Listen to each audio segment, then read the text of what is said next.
अरे राहुल, तुम ये कैसे कपड़े पहन लिए हो?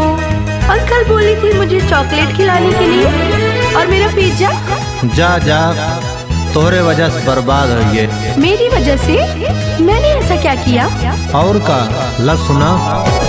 हमरे रुपया के गोरी तू बहुत मौज उड़ाओ, कभो ई होटल कभो उ होटल, शहर शहर घुमवाओ।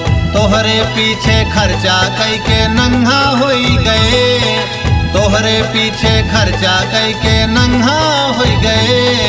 तू कैसन प्यार की हो कि हम भिखमंगा होई गए, तू कैसन प्यार की हो कि हम भिखमंगा होई गए।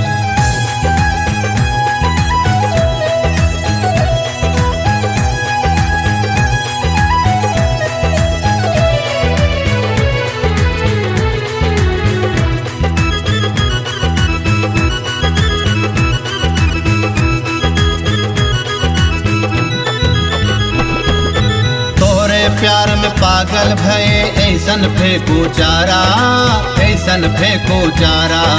पढ़ब लिखब का ऐसी तैसी एकदम भये हमारा, एकदम भये हमारा।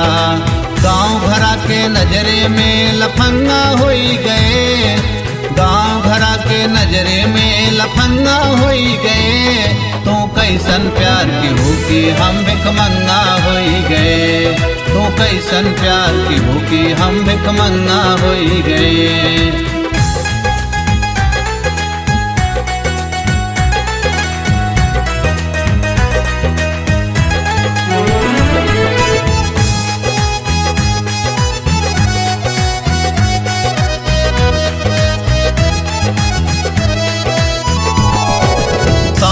और सिंगार में हमसे कितना धन उड़वायो, कितना धन उड़वायो।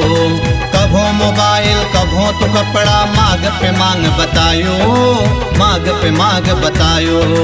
तो का ढंग में लावई बदे बेढंगा होई गए, तो का ढंग में लावई बदे बेढंगा होई गए।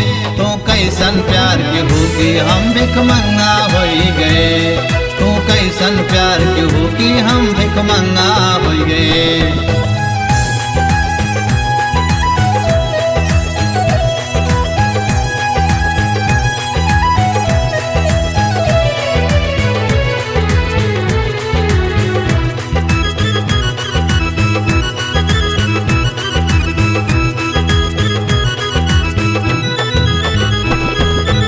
इहे बिनती बाटे कि अब छोड़ा मोरा पीछा, छोड़ा मोरा पीछा। प्यार प्यार दूसरे से देखा मोर रहैदा किसा, मोर रहैदा किसा। राहुल पाड़े इश्क में कीट पतंगा होई गए, राहुल पाड़े इश्क में कीट पतंगा होई गए।